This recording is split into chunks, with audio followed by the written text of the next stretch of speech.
የሥላሴ ሦስትነት ከላይ በመግቢያው እንደተመለከትነው ሥላሴ የሚለው ስም እግዚአብሔርን ሦስትነት የሚገልጥ አሃዛዊ ስም ነው። ይህም ሲባል ይህ ስም የእግዚአብሔርን መለኮታዊ ማንነት የማይገልጥ ይልቁኑ የእግዚአብሔርን ሦስትነት ብቻ የሚያመለክት በቁጥር ሦስት መሆኑን ብቻ የሚገልጥ ስም ነው። የእግዚአብሔር ሦስትነት ሲባል እግዚአብሔር በስም በግብር እንዲሁም በአካል ሦስት ነው። የስም ሦስትነት ሲባል ሥላሴ ባህሪያቸውን የሚገልጥ የየራሳቸው ስም አላቸው። ይኸውም አብ፣ ወልድ እና መንፈስ ቅዱስ ነው። ይህን ስም አንዳቸው ወደ ሌላቸው የማይፈልስ የራሳቸው የሆነ ስም ነው። ሂዱና አሕዛብን በአብ በወልድ በመንፈስ ቅዱስ ስም እያጠመቃችኋቸው ደቀ መዛሙርት አድርጓቸው። ማቴዎስ ምዕራፍ 28 ከ19-20። አብ ማለት አባት ማለት ነው። ይህም እግዚአብሔር ወልድን ስለወለደ ነው። መዝሙረ ዳዊት 2:7፣ ማቴዎስ 3:17፣ ማቴዎስ 16:16፣ ማቴዎስ 17:5፣ ማርቆስ 1:11፣ ሉቃስ 3:22፣ ዮሐንስ 1:34፣ ዮሐንስ 3:16። ወልድ ማለት ልጅ ማለት ነው። ይህም ከእግዚአብሔር አብ በመወለዱ ነው።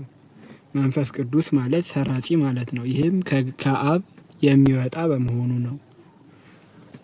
ዮሐንስ 15:26። የአካል ሦስትነት አለቃ ኪዳነ ወልድ ክፍሌ በመጽሐፈ ሰዋስወ ግስ ላይ አካል የሚለውን ቃል ሲፈቱት ፍጹም ገጽ መልክ ያለው ራሱን የቻለ ለራሱ የበቃ እኔ የሚለው ህላዌ ነባቢት ቁመት ቁመና የባህሪ የስም ባለቤት እገሌ የሚባል መጽሐፈ ሰዋስወ ግስ ገጽ 218 በማለት ይፈቱታል። እግዚአብሔር በባህሪው መንፈስ ነው። ይህም ሲባል ቦታ የማይወስነው መንፈሳዊ አካል አለው። እግዚአብሔር መንፈስ ነው። የሚሰግዱለትም በመንፈስና በእውነት ሊሰግዱለት ያስፈልጋቸዋል። ዮሐንስ 4:24። እግዚአብሔር በአካል ሦስት ነው ስንል እግዚአብሔር አብ የራሱ የሆነ ገጽና አካል አለው። እግዚአብሔር ወልድም የራሱ የሆነ ገጽና አካል አለው። በተመሳሳይ እግዚአብሔር መንፈስ ቅዱስም የራሱ የሆነ ገጽና አካል አለው። በዚህም በአካል ሦስት ናቸው ብለን እናምናለን። በቀትርም ጊዜ እርሱ በድንኳኑ ደጃፍ ተቀምጦ ሳለ እግዚአብሔር በመምሬ አድባር ዛፍ ተገለጠለት።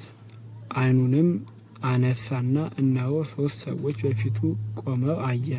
ዘፍጥረት 18:1። ኢየሱስም ከተጠመቀ በኋላ ወዲያው ከውሃው እነሆ ሰማያት ተከፈቱ፣ መንፈስ እንደ ርግብ ሲወርድ በእርሱ ላይ ሲመጣ አየ። እነሆም ድምፅ ከሰማያት ወጥቶ በእርሱም ደስ የሚለኝ የምወደው ልጄ ይህ ነው አለ።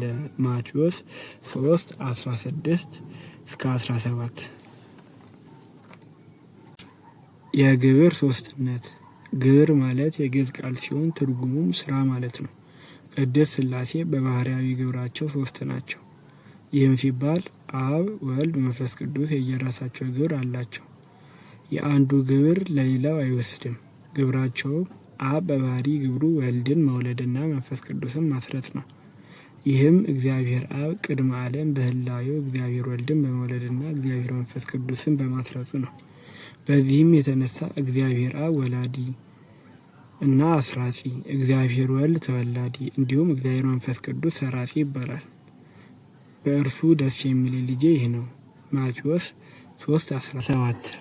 እኔ ከአብ የሚወጣ የእውነት መንፈስ በመጣ ጊዜ ስለ እኔ ይመሰክራል። ዮሐንስ 15:26። በእርሱ ደስ የሚለኝ የምወደው ልጄ ይህ ነው። ማቴዎስ 17:5። ነገር ግን አብ ወልድን ይወልዳል ሲባል የዘመን መቀዳደም በመሃላቸው የለም። ይህም ማለት እግዚአብሔር አብ ከእግዚአብሔር ወልድና ከእግዚአብሔር መንፈስ ቅዱስ፣ እግዚአብሔር ወልድ ከእግዚአብሔር አብና ከእግዚአብሔር መንፈስ ቅዱስ እንዲሁም እግዚአብሔር መንፈስ ቅዱስም ከእግዚአብሔር አብና ከእግዚአብሔር ወልድ ተለይቶ የኖረበት ዘመን አይኖርም። ወልድ በባህሪ ግብሩ ከአብ ይወለዳል። ይህም ቅድመ ዓለም ከአባቱ ከእግዚአብሔር አብ ያለ እናት በመወለዱ ነው።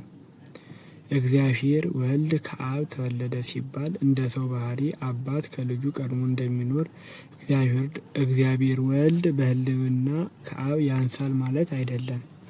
መንፈስ ቅዱስ በባህሪ ግብሩ ከአብ ይሰርጻል። ይህ ማለት እግዚአብሔር መንፈስ ቅዱስ በተለየ ግብሩ ሰራጺ በመሆኑ ከአብ ብቻ ይሰርጻል። ነገር ግን መንፈስ ቅዱስ ከአብ ብቻ የሚወጣ ነው ስንል የዘመን መቀዳደም የለውም። እኔ ከአብ የሚወጣ የእውነት መንፈስ በመጣ ጊዜ እርሱ ስለ እኔ ይመሰክራል። ዮሐንስ 15:26 በመንፈስ ቅዱስም እናምናለን። እርሱ ጌታ ሕይወትን የሚሰጥ ከአብ የሰረጸ ከአብና ከወልድ ጋር በአንድነት እንሰግድለታለን፣ እናመልከዋለን። 318ቱ ሊቃውንተ ቤተ ክርስቲያን።